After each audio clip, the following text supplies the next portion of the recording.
Bonjour à tous et bienvenue pour ce live sur le thème de l'estime à l'amour de soi. Alors j'espère que vous allez bien, je vous mets comme d'habitude le petit lien de la professionnelle qui sera en live avec nous aujourd'hui. Alors je vous l'épingle, ça ne s'est pas épinglé.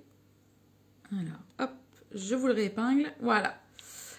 Alors, donc voilà, le petit lien de la professionnelle, il est ici. Donc ne l'oubliez pas, aujourd'hui on va être en live avec Fanny Ruiz qui va donc nous parler de l'estime à l'amour de soi. C'était un thème qui était très demandé par vous. Donc j'espère que ce live va vous plaire. Pour ceux qui ont des questions pendant le live, n'hésitez pas à les poser directement, soit pendant le live, donc ici dans les commentaires, soit vous pouvez les poser via le widget. Et le widget, c'est beaucoup plus simple pour moi parce que je vois directement les questions au lieu de remonter le fil. Donc n'hésitez pas à mettre de préférence dans les widgets. Donc on va commencer très rapidement ce live avec Fanny Ruiz. Je vous rappelle que vous êtes en direct sur psychologue.net. Je suis Charlotte Ferrari et la community manager de psychologue.net et je donne donc la parole aux professionnels. Alors on va se connecter avec Fanny très rapidement. Alors. Ah, donc parfait. J'espère que vous avez passé de bonnes Pâques. Pour ceux qui souhaitent voir le live après, n'hésitez pas, il sera aussi sur IGTV et très rapidement en podcast dans ce mois-là, donc sur Spotify.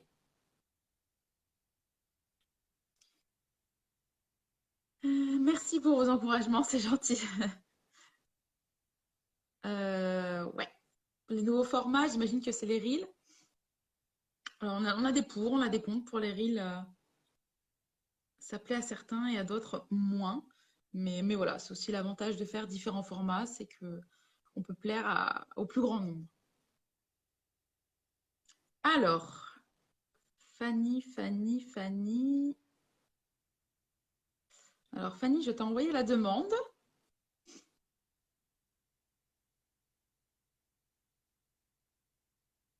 Est-ce que ça a fonctionné? Fanny ne peut pas se joindre. Ok, on va retenter des fois. Merci pour vos messages de soutien, c'est très gentil. Pour le podcast, oui, je vous rappelle que pour l'instant, c'est sur Spotify. Je ne sais pas si c'est disponible sur d'autres plateformes. Je sais que c'est sur Spotify, mais je pense qu'on peut le voir via d'autres plateformes en fait, que ça ne dérange pas, notamment Deezer, il me semble. Alors, Fanny doit rencontrer un problème parce que elle refuse le live, donc j'imagine qu'il y a un bug.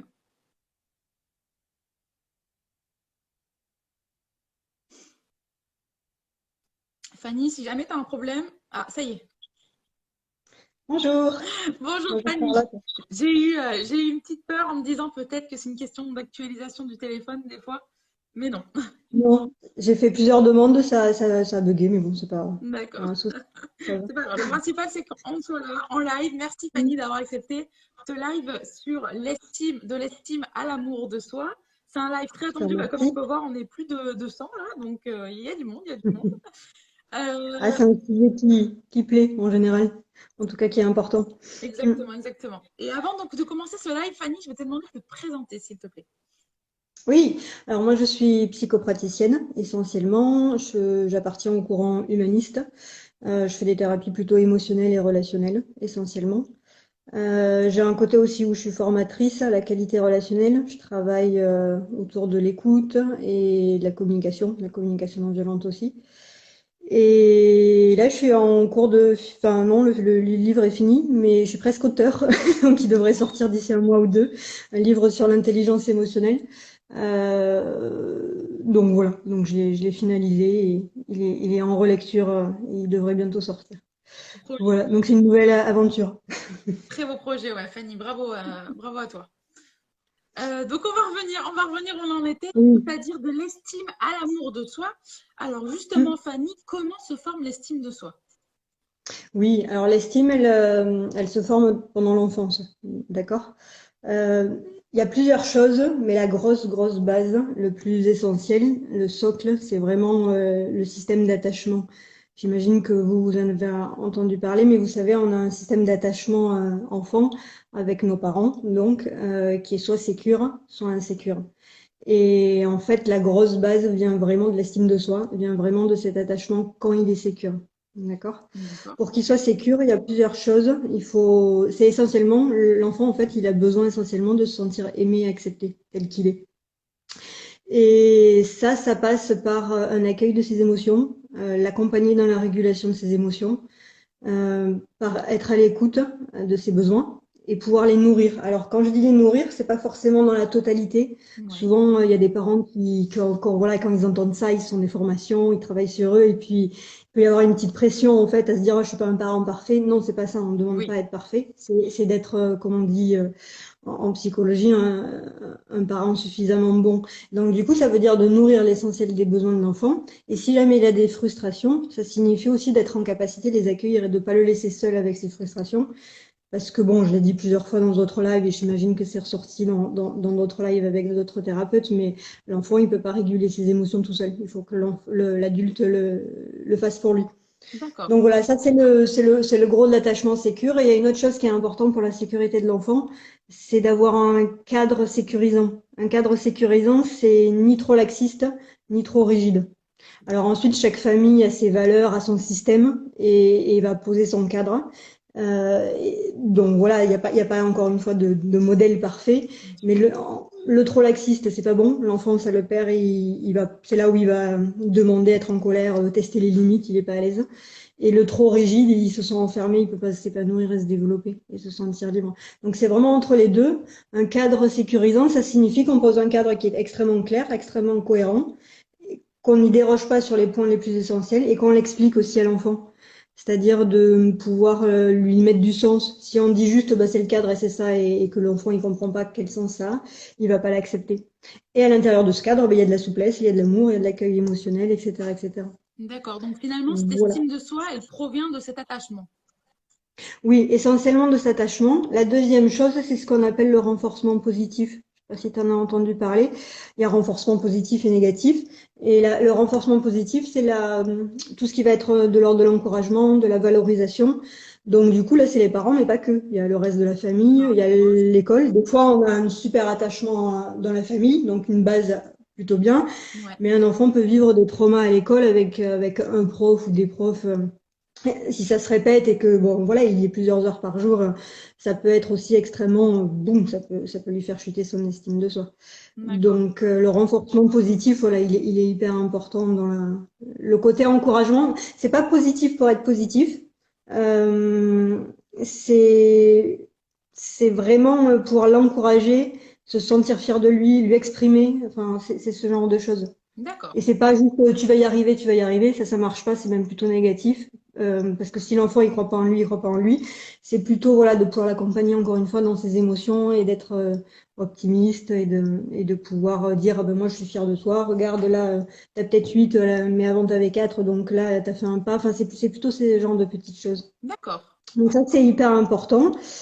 Bon, après, voilà, dans tout ce qui est manque d'estime de soi, évidemment, tous les traumas, violences, etc., mais ça, y a pas besoin de le dire, etc., etc.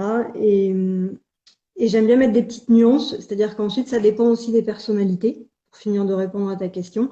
C'est-à-dire que plus un enfant est sensible, je vois souvent passer des choses sur la haute sensibilité, Oui. euh, mais plus un enfant est sensible, plus il y a un risque de faible d'estime de soi, dans le sens où il a encore plus besoin que la moyenne d'un cadre sécure et d'un accueil de ses Eh émotions. Et oui. comme déjà, ça arrive pas souvent, donc du coup, chez eux, C'est ils ont encore encore plus plus besoin de important. ça. C'est encore plus important. Donc, tous D'accord. les enfants en ont besoin, mais chez eux, il y a un peu plus d'acuité à ça. Et puis, avec l'hypersensibilité, le fait de capter beaucoup le monde extérieur, ils ont encore plus besoin d'être rassurés.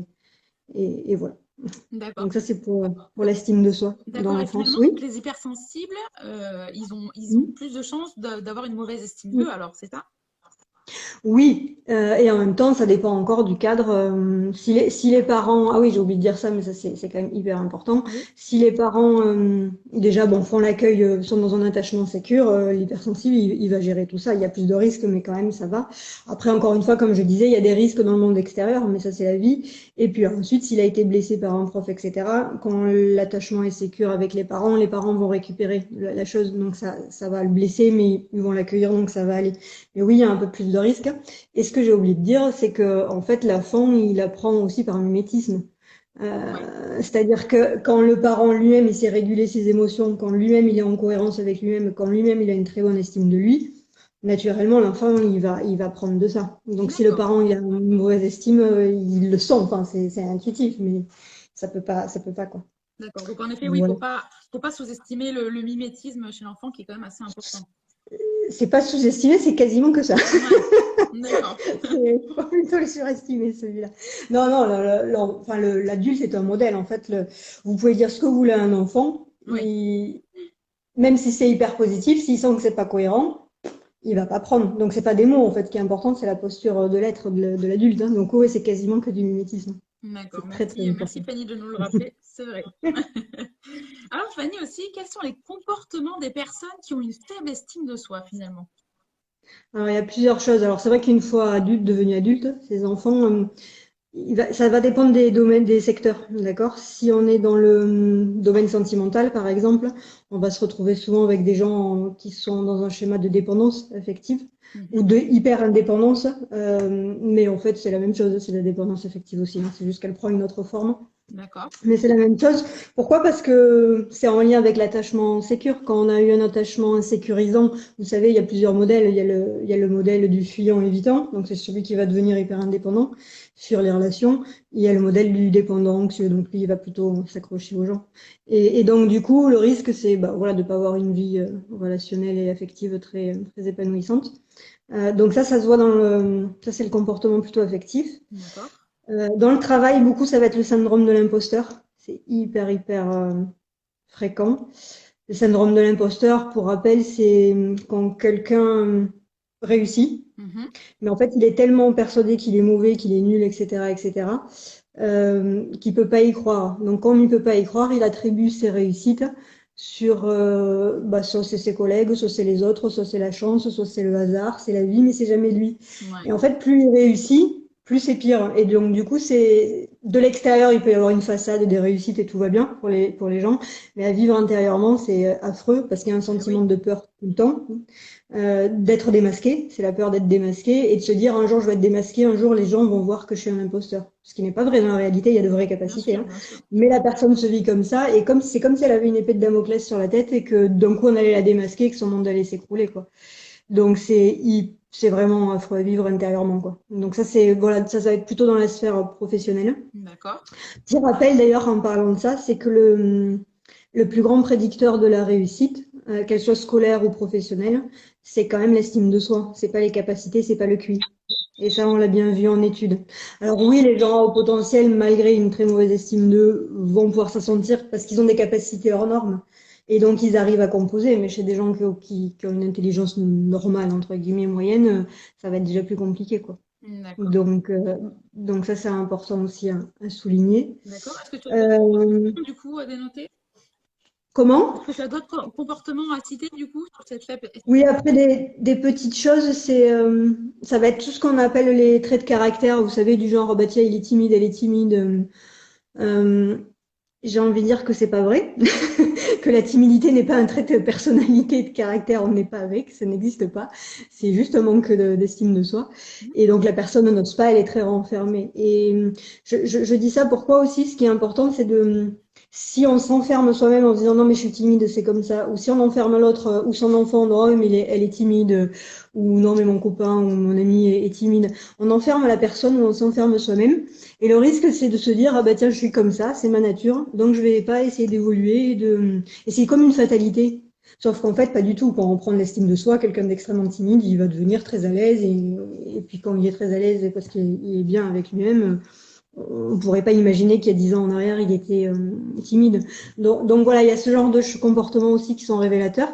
Et à l'inverse, il va y avoir l'excès d'estime de soi, enfin en apparence, hein, d'accord? Ah, en Et apparence, d'accord. en apparence, hein. Et souvent, c'est un masque social pour pas montrer sa vulnérabilité. Et c'est les gens qui ont une faible estime de soi, D'accord. d'accord? Et, et la dernière chose, ça va être la superficialité excessive. Les gens qui mettent leur valeur dans tout ce qui est superficiel, c'est-à-dire le physique, l'argent, le matériel. Alors oui, ça peut être important, mais dans un équilibre de vie avec tous les autres domaines, quand on met toute sa valeur que sur ça, en général, l'estime, elle est très très faible, quoi. D'accord. Du coup, Intéressant tout voilà. ça et ces différents masques finalement qu'on peut mettre pour Oui, justement de mauvaise c'est ça, estime de soi. c'est ça. D'accord. Et juste pour terminer, par rapport à ça aussi, ça fait le lien. En fait, quand on a une bonne estime de soi, en fait, on n'est ni dans l'orgueil, ni dans comment on dit ça? Je cherche le mot. Dans le... Ni dans la fausse modestie, tu vois. D'accord. C'est ni je suis en vanité, ni en fausse modestie. C'est-à-dire, quelqu'un qui a une bonne estime de lui, il va avoir, pour finir avec les comportements, pour dire comment on se sent quand on est bien, c'est-à-dire, il a conscience de ses qualités, il a conscience de sa valeur, il a conscience aussi de ses limites et de sa vulnérabilité, mais il est à l'aise avec les deux, en fait. D'accord. Tu vois, c'est quelque Intéressant. chose de très équilibré. Et le dernier point qui est hyper important, c'est je connais bien mes qualités et mes limites. Et en même temps, je suis à l'aise aussi avec l'image que je renvoie et de les montrer. C'est-à-dire, j'ai pas de fausse modestie. Je peux, voilà, ça, je sais que ben moi, je suis à l'aise avec et je connais ma valeur, sans être prétentieux. Et en même temps, je connais mes limites et je suis pas mal à l'aise de me montrer mes limites. Donc, je suis pas à l'aise je peux oser ma vulnérabilité. Je peux oser demander de l'aide et je suis à l'aise avec ça aussi. Et là, on a vraiment une bonne estime de soi. Tu D'accord. vois, c'est qualité, limite et pouvoir les montrer. Ça, c'est les trois composantes de quelqu'un qui est bien dans ses baskets. Je pense que cela il intéresse Voilà. beaucoup de gens. J'ai beaucoup de personnes qui, du coup, s'identifient à ce que tu nous dis au fur et à mesure. Donc, ouais, je pense que c'était vraiment essentiel de J'imagine. faire ce live. Et je pense que cette dernière question va nous permettre de clore ce sujet qui Oui. peut être, qui et peut aider d'autres personnes avec ces exercices. Donc, justement, pourquoi passer de l'estime à l'amour de soi et quelle est la différence? Oui, alors c'est hyper important. En fait, l'estime, si j'ai pas encore donné la définition, mais je voulais aussi le garder pour ce moment-là. L'estime de soi, dans le mot, on entend estime, donc c'est une estimation. En fait, c'est extrêmement subjectif. C'est l'estimation qu'on fait de nous-mêmes. Donc, soit elle est bonne, soit. En fait, c'est la conscience de sa valeur personnelle. D'accord. Mais qui n'est pas toujours la réalité. Quand on a une très faible estime de soi, on a une conscience très basse de sa valeur, alors qu'en vrai, elle est certainement beaucoup plus haute. Tu vois ce que je veux dire? Donc, du coup, ça, en fait, c'est un jugement qu'on s'attribue à soi-même, qui peut être négatif ou positif. Et donc, du coup, c'est assez fragile. C'est assez fragile et dans le sens aussi où quelqu'un qui a vraiment une très, très, très mauvaise estime de lui, il va beau essayer de se répéter en boucle, faire des choses positives, non, non, mais je suis comme ça, je suis comme ça. Si au fond de lui, il y croit pas, ça va pas marcher. Et donc, du coup, c'est un petit peu fragile. Ça, c'est la première raison. La deuxième raison, c'est que l'amour de soi, en fait, c'est la base narcissique. Pas narcissique dans le sens péjoratif du terme qu'on peut entendre beaucoup. C'est pas le sujet aujourd'hui. Tout à fait. Mais on a tous une base narcissique, on en a besoin. Pas à l'excès, mais on a besoin. En fait, il faut imaginer qu'il y a l'amour de soi, c'est la base narcissique. On va imaginer un socle. L'estime de soi, en fait, ça va être dessus. En fait, l'estime de soi, elle prend racine dans cette base. C'est le socle. Et comme voilà, l'estime de soi, elle est posée dessus, quoi. Et donc ça, c'est la deuxième raison, parce qu'elle prend racine dans l'amour de soi. Et la troisième raison, c'est que on va revenir un peu à cette histoire d'attachement. En fait, la différence avec l'amour de soi, ça va être l'écoute de soi, une présence à soi, de la bienveillance envers soi, enfin, tout ce genre de mots, tu vois, où on va sortir du jugement, justement. On va être dans l'accueil, dans l'ouverture envers soi-même et arrêter de se juger. Et donc, comme on sort de l'estime et qu'on va rentrer dans cette chose beaucoup plus bienveillante, déjà, ça change complètement le rapport à soi-même.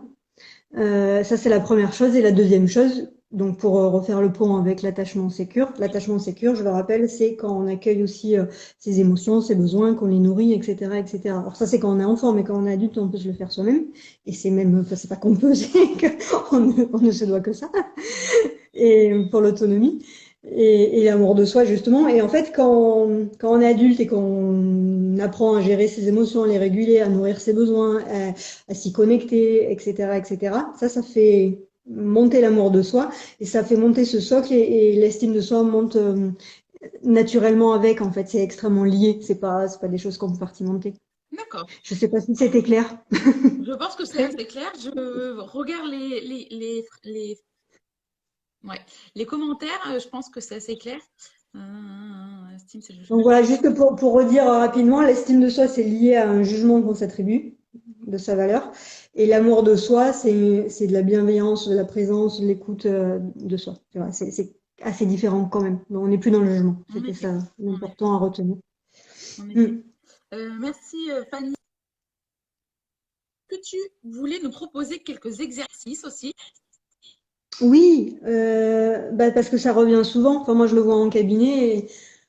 Bon, là, on parle de choses, les gens ne savent pas toujours pourquoi et d'où ça vient.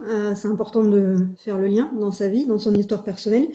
Mais souvent, après, la question qui vient rapidement, oui, mais c'est je fais comment? Je sais que j'ai pas confiance en moi, je sais que j'ai pas d'estime, etc., etc. Je sais que je m'aime pas, mais j'en fais quoi, quoi? Et donc voilà, du coup, j'avais envie de proposer quelque chose aussi d'un peu plus pratique. Je me suis pris des petites notes. Oui, la première chose, c'est déjà de voir les croyances qu'on a par rapport à ce sujet. C'est un peu comme déraciner, vous savez, enfin, si on a des fleurs qui sont un petit peu pourries dans le jardin et qui vont plus jamais donner de fleurs, Ouais. autant les enlever pour planter de belles fleurs. Mais avant d'en planter des belles, on va peut-être faire de la place. Et donc voilà, il y a des croyances limitantes peut-être à enlever. Celles qui reviennent beaucoup, beaucoup, c'est euh, autour de l'estime de soi, c'est ouais, mais c'est prétentieux. Ah, mais il faut pas se montrer. Et ça revient souvent. Ou alors prendre soin de soi et nourrir ses besoins et se centrer sur soi. Non, mais c'est égoïste, je veux pas être égoïste. Et ça revient beaucoup. Donc les gens préfèrent se rabaisser plutôt que s'occuper d'eux. Alors qu'en fait, c'est une confusion monumentale, En quoi. Il effet, y a oui, pas c'est un de, raccourci. encore une, c'est un raccourci et encore une fois, il s'agit pas de devenir prétentieux. Il s'agit d'être équilibré autant dans ses qualités que sa vulnérabilité. C'est l'équilibre des deux. Donc, donc oui, c'est un raccourci. Donc voilà, ce qui est intéressant comme exercice, c'est peut-être, vous faites la liste de vos croyances, il y en aura peut-être d'autres, et voilà, de les poser. Et, donc ça, c'est les croyances générales. Et ensuite, de voir vos croyances personnelles, intimes. C'est les croyances aussi dues à notre histoire personnelle. Donc ça peut être une blessure avec un prof qui me disait je suis nulle, un échec scolaire à cet endroit-là, mon père qui me disait ça, ma mère ça, etc. Les noter, vous les listez et déjà, ça va vous faire un premier exercice, de mettre de la clarté. Et puis, il y a un moment, les remercier, et puis on peut les jeter à la poubelle, quoi. En Je sais effet. qu'il y a beaucoup de gens, moi j'aime bien aussi en stage le faire de manière symbolique, les déchirer, les mettre à la poubelle, les brûler, enfin vous en faites ce que vous voulez, mais il y a un moment, c'est une histoire de vie, on peut se dire aussi que c'est du passé. Et en fait, c'est juste que nos pensées, enfin, dans l'estime de soi, comme c'est une histoire de pensée qu'on a sur soi, en fait, hein, Oui. c'est notre tête qui tourne en boucle depuis enfant. Sauf qu'elle croit que c'est vrai, c'est pas la vérité. Il y a un moment, on peut aussi se dire, bon, ça c'est une croyance et je la mets à la poubelle, quoi. Je fais de la place. Donc ça, je trouve ça intéressant. Euh, et ensuite, je voulais proposer deux exercices, un sur l'estime de soi, un sur l'amour de soi. Oui. L'estime de soi, je le donne souvent, celui-ci, et il n'est pas si facile que ça. Je propose aux gens, régulièrement, aux adultes, de faire la liste de leurs qualités. Et en fait, en général, faire la liste de leurs défauts, c'est très facile et c'est hyper challengeant. C'est vraiment pas évident. Et en même temps, je trouve c'est hyper intéressant de se poser et de se dire, de se faire sa liste. Je le fais aussi avec les enfants.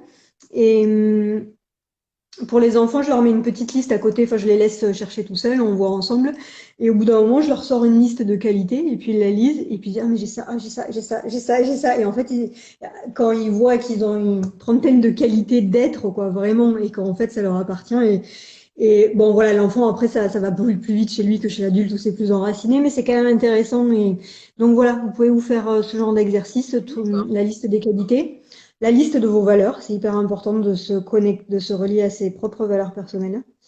Et de se faire une petite liste aussi de vos fiertés, et vos réussites. Il y en a forcément. Ça n'existe pas. Même quand vous vous sentez le plus nul et le plus imposteur possible, ça n'existe pas. Et les grandes réussites, il faut pas, voilà, n'attendez pas d'être Einstein ou c'est pas la question. Mais c'est vraiment au quotidien, on a des défis, on fait des choix et au quotidien, on a des petites réussites, qu'elles soient professionnelles, sentimentales, personnelles, intimes, enfin.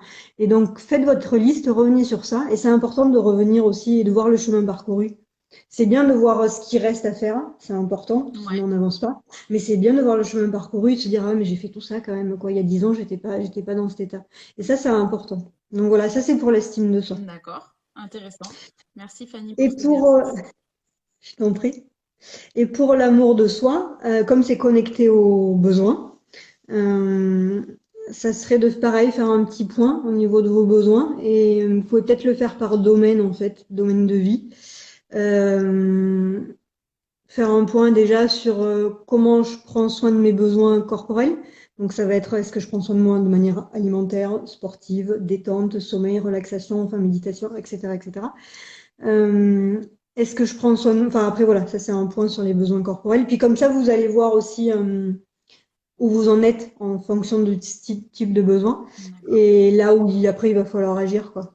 Donc ça c'est corporel. Ensuite il va y avoir tous les peut-être dans la sphère des relations. Est-ce que je suis nourrie ou pas dans ma sphère relationnelle, qu'elle soit intime, de couple, avec les enfants, avec les amis, au travail. Donc voir quels sont vos besoins relationnels et voir comment ils sont nourris. Est-ce que vous les nourrissez vraiment ou pas? Et ensuite agir en fonction.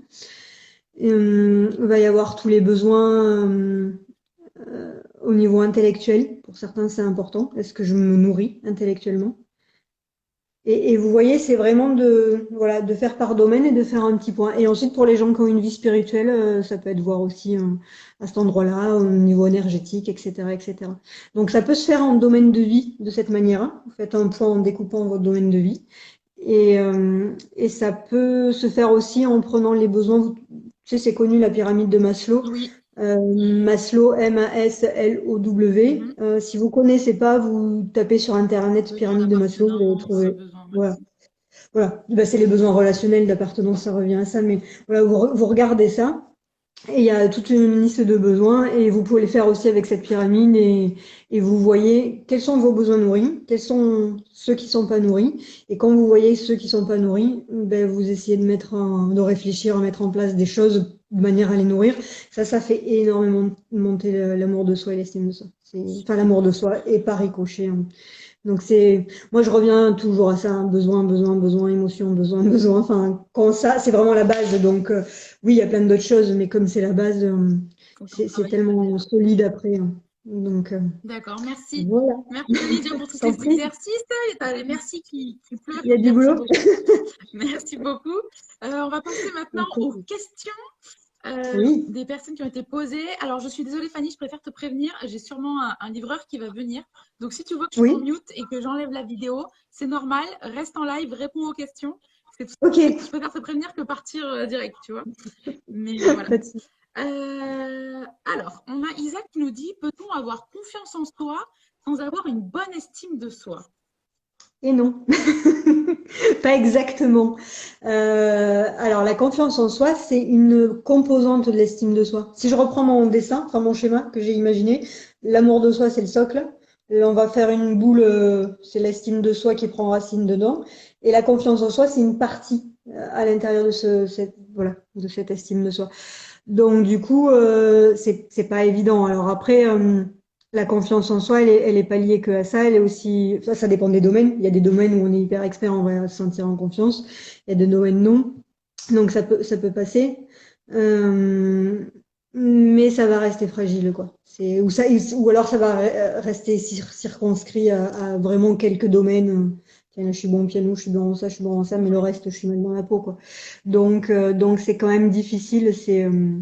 Vraiment, c'est une résultante de la confiance en soi, de l'estime de soi, parce qu'en fait, quand on a une bonne estime, on va plus facilement oser. Le problème de l'estime de soi, c'est que quand on a une faible, on va pas trop oser, on va être très stressé, donc du coup, c'est difficile de pouvoir aussi prendre confiance dans ce cadre-là. d'accord. Merci Voilà. Fanny pour cette explication. Alors, on va faire une autre question. Euh, euh, euh, euh. Alors, il y a le lot qui nous dit justement comment faire quand on n'a pas eu une enfance sécure. Oui, alors je l'ai pas dit, mais alors, en attachement sécure, je crois que c'est à peu près plus de 60% de la population, c'est quand même beaucoup. Et en estime de soi, les derniers chiffres, c'est 80% de la population qui n'a pas d'estime de soi. Enfin, en tout cas, elle est faible ou fragile. Donc c'est beaucoup. Et Oui, en même temps, j'ai envie de dire, vous n'êtes pas seul. Et en même temps, j'ai envie de dire aussi, ça se règle à l'âge adulte, quoi. Euh, Bah, déjà avec ce que j'ai un peu dit par rapport aux histoires de besoins, de régulation émotionnelle, et si c'est trop fragile, mais vraiment très très fragile, se faire accompagner. Parce qu'en fait, alors moi je suis pour les thérapies relationnelles, c'est mon domaine, mais D'accord. je pense que la plupart des psys vont dire ça. Enfin moi j'ai vraiment T'es spécialisée accentué là-dedans. là-dessus. D'accord. Moi, j'ai accentué là-dessus, mais après, la plupart des psys vont vous dire, enfin, ou des thérapeutes, que le plus important, c'est pas l'outil, c'est la relation qui se crée. Parce qu'en fait, c'est la relation qui soigne. Et ça paraît cohérent, puisque en fait, souvent, on parle de blessures émotionnelles ou on parle d'estime de soi, etc. Mais en fait, c'est dans l'attachement, dans la relation que ça s'est fait tout ça. Eh oui. Donc, si la relation est restaurée à l'âge adulte, bah, donc ça monte petit à petit. Ensuite, il faut pas attendre juste se mettre en dépendance avec son psy, hein, c'est pas ce que je dis. Le psy, il est là pour Bien accompagner. sûr. Et ensuite, soi-même, quand on apprend, on fait d'autres choses, voilà, on va faire des exercices d'estime de soi. Mais encore une fois, le plus important, s'il y a une chose à faire, c'est d'aller du côté de l'intelligence émotionnelle et des besoins pour D'accord. l'attachement sécure aussi. Parce que quand on se nourrit soi-même, parce que l'attachement insécure, voilà, on se sent en insécurité. Donc le risque, c'est souvent d'aller en dépendance ou ce genre de choses. Mais si on fait un retournement vers soi, plutôt que de s'accrocher aux autres, il y a quelque chose qui va grandir. On va nourrir ses besoins plutôt que d'attendre que les autres nous les nourrissent. On va reconnaître sa propre valeur plutôt que d'attendre que les autres reconnaissent notre valeur. Donc en fait, c'est vraiment ce retournement vers soi et se faire accompagner. Et pour l'accompagnement, encore une fois, c'est pas l'outil qui prime. Vous allez sentir normalement dès la première séance, il y a quelque chose qui se passe. Si ça se passe pas la première séance et que vous vous sentez pas en confiance, vous changez, c'est pas grave. Ça veut pas dire que c'est un mauvais thérapeute. C'est juste que c'est une relation qui se crée. Et si elle se crée pas dès le début, elle se créera pas. Et D'accord. donc la thérapie va pas hyper fonctionner. Donc le plus important, c'est vous allez voir quelqu'un, vous écoutez votre intuition. Si ça le fait, ben C'est voilà. intéressant parce que cette question, justement, elle revient souvent en thérapie. À partir de combien de séances, finalement, on peut arrêter quand on voit qu'il y a, même pas qu'il n'y a aucun changement, mais que finalement le feeling ne passe pas. Finalement, dès Au la première début. ou la deuxième séance, on peut savoir. Alors le psy, enfin nous dans notre posture, on le sent directement si le feeling est passé ou pas. Euh, En général, moi je sais que je fais ça, mais je suis pas la seule. C'est qu'au bout de 3 séances, on fait un point. Mais si dans les 3 premières séances, vous voyez que vous n'êtes pas à l'aise, que vous pouvez pas tout dire, que vous sentez pas en sécurité, En que confiance, enfin, oui. le feeling il passe direct, hein, il passe pas au bout de 20 séances, ça c'est pas possible. D'accord. Donc assez vite en fait. Écoutez-vous, vraiment écoutez-vous. D'accord. Merci Fanny pour ces conseils. Alors, on va faire une autre question. Justement, Dala qui nous dit comment faire pour avoir de l'estime de soi quand on a le sentiment permanent d'avoir raté sa vie. Ben, c'est exactement ça en fait. C'est comment dire, c'est le sentiment d'avoir raté sa vie. C'est un sentiment. Ça veut pas dire que c'est vrai.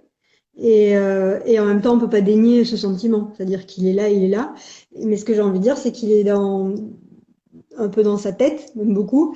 Et comme je disais tout à l'heure dans un des déroulés d'exercice, c'est peut-être faire un point et sur votre vie et il y a forcément des réussites. Ça n'existe pas que d'avoir tout raté. Après, dans le rater sa vie, c'est peut-être plein de choses où on se dit tiens, j'aurais aimé faire ça, j'aurais aimé faire ça, j'aurais aimé faire ça. Ok, faites un point, ça peut faire mal. Faites un point sur ça. Et en même temps, bah, voyez ce qui est le plus important pour vous et on a encore toute la vie. Enfin, il y a pas d'âge pour changer, pour évoluer, et pour se dire, donc, ce qui est raté, entre guillemets. Encore une fois, c'est un jugement, c'est peut-être pas raté. Euh, on peut faire le deuil de ça et se faire accompagner dans ses émotions ou s'accompagner soit dans ses émotions pour faire le deuil de ce qu'on considère qu'on a raté, parce qu'encore une fois, on peut pas dénier si c'est ce sentiment qui prévaut. Mais aussi, une fois quand le deuil de ça est fait, on peut se dire, mais il me reste quand même tant d'années à vivre et je peux aussi faire autrement aujourd'hui. D'accord. Voilà, je sais pas si ça Merci répond. Didi, Pas merci, évident comme question. merci Fanny d'avoir pris ce temps pour répondre aux questions. On va faire une dernière question. Euh,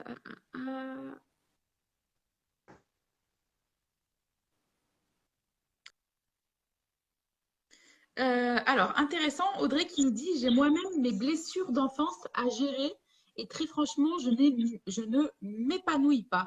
Qu'est-ce que tu pourrais recommander à Audrey ici? Alors, c'est pas une question, donc j'ai du mal.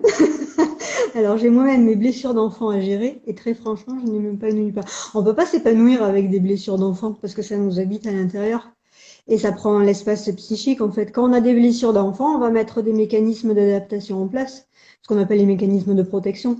D'accord. Euh, Et donc, du coup, c'est toujours actif. On peut même réussir et faire s'épanouir dans certains domaines, mais il y aura toujours ce truc-là qui est actif. Donc, du coup, ça, à part quand vous vous sentez prête et le courage, parce que c'est un vrai courage, je trouve, de passer la porte d'un thérapeute, c'est vraiment pas évident et c'est quand même à souligner, je trouve. Bah, c'est d'aller pouvoir s'en occuper quoi avec un thérapeute. Et les blessures d'enfant, seul on n'y arrive pas. Et c'est vrai que des fois on se dit tiens je vais faire ça, je vais faire ça. C'est pas vrai. Enfin, c'est rarement vrai. Des petites choses oui, mais pas sur des grosses choses. Enfin, Et finalement, force. Fanny, ces blessures d'enfance, elles vont impacter nos comportements au quotidien, c'est ça? C'est ce que j'imagine. Complètement. En fait, on est habité par ça, souvent de manière très inconsciente. Et donc, on va projeter sur les autres nos blessures, des comportements qu'ont eu nos parents. On croit que les adultes autour de nous, surtout dans la sphère intime, ont les mêmes comportements, alors que des fois, pas du tout. Des fois, il y a un petit rappel, mais il est extrêmement grossi parce qu'il y a des projections. C'est pareil pour les émotions. Enfin, c'est hyper, voilà, l'enfant intérieur, il est là et donc, du coup, on peut pas s'épanouir avec des blessures à l'intérieur, quoi. Et pour moi, faire un travail sur les blessures, ça veut dire aller les rencontrer, accompagner de manière hyper sécure, d'où l'importance du feeling, de se sentir hyper en sécurité avec quelqu'un. Et, euh, et les rencontrer, ça veut dire les retraverser. C'est pour ça que ça demande un grand courage. D'accord. Mais en même temps, on les retraverse pas pour les retraverser. Dans la vie de tous les jours, on les retraverse, ça nous fait mal, mais il n'y a pas de résolution. Dans le cadre thérapeutique, on les retraverse pour s'en libérer. Il faut imaginer un truc à l'intérieur. C'est comme si ça sortait à un moment en thérapie. Toutes les émotions qu'on avait vécues enfant, on va les revivre. Sauf qu'on les revit dans un cadre particulier qui font qu'elles sortent et à un moment où c'est plus actif. Et il peut y avoir des projections, des machins, mais c'est hyper infime, quoi. Et c'est pas du tout douloureux comme avant, quoi. Et ça, enfin, moi, je connais que ça qui fasse du bien de toute façon pour s'épanouir, quoi, parce Ouais, que sinon, c'est important ça va rester là, quoi. c'est Ça va important de pas prendre partir tout soin seul, de hein. soi, ouais. Oui. Et d'aller voir un Et thérapeute. ça fait partie de l'amour de soi. Se dire, tiens, je vais aller m'occuper de mes blessures d'enfant, parce que là, j'en ai marre et que je veux prendre soin de moi. Ça fait partie de l'amour de soi, hein, de Tout à fait. s'occuper de C'est ça. bien de le rappeler. Merci, merci Fanny, c'est vrai. Donc n'hésitez pas à aller voir un thérapeute, ça sera le fin mot de l'histoire donc avec Fanny du coup aujourd'hui sur de l'estime à l'amour de soi. Je pense que ça il va beaucoup plus, on est encore à plus de 200 personnes. Donc voilà, c'est sûr que la thématique de l'estime et de l'amour de soi, Fanny, c'est un thème qui intéresse et donc merci encore pour ces exercices que tu nous as recommandés aujourd'hui et que tu nous as très bien expliqués. Donc voilà, n'hésitez pas si jamais vous avez encore des questions d'aller directement voir Fanny Ruiz. Donc vous avez l'Instagram. Ton Instagram, Fanny, c'est fanny.ruiz.82 si jamais une personne souhaite te parler ou te contacter directement. Et je le rappelle aussi, il y a le petit lien en dessous qui est épinglé pour ceux qui le souhaitent. Je vous le copie-colle avec grand plaisir. Dans les messages privés, merci beaucoup Fanny pour ce live Super, merci beaucoup. sur l'estime et l'amour de soi. Je te remercie beaucoup. Je ne sais pas si tu avais un dernier mot à ajouter sur ça. Non, encore une fois, des fois on se sent tout seul et quand on sait que 80% des personnes n'ont pas, enfin, ont une faible estime d'eux, ça permet de se détendre. Alors ça va pas résoudre les choses, mais voilà, enfin, vous vous sentez pas seul et c'est quelque chose d'assez commun, quoi, de pas avoir un attachement sécure et d'avoir une faible estime de soi. Donc, et encore une fois, il y a des solutions. C'est pas une fatalité, ouais. On en rappelle. C'est pas une fatalité. Merci, merci beaucoup Fanny. Je te remercie pour Tant ce pis, live bonne journée. et une très belle journée à toi et merci encore. Bonne journée, merci à toi, merci à tout le monde. Au revoir. Merci Fanny. Je te laisse quitter. Tu as une petite croix au-dessus de Oui, toi normalement. Bonne ça journée. marche. Merci encore. Au revoir. Merci Fanny. Merci à tous d'avoir suivi le live. Oui, il sera enregistré sur IGTV juste après ce live et aussi en podcast sur Spotify. Je vais me renseigner pour les podcasts d'ailleurs pour savoir sur quelle plateforme il est exactement, mais c'est sûr qu'il est sur Spotify vu que c'est le podcast de base. Mais après, il me semble que vous pouvez le voir aussi sur Deezer. Donc, je vais regarder aussi sur Apple s'il est disponible. Je vais voir ça très vite et je vous mettrai toutes ces informations très vite en ligne. Merci à tous de nous avoir suivis. On se retrouve jeudi pour un prochain live. Merci encore de nous avoir suivis et belle journée à tous.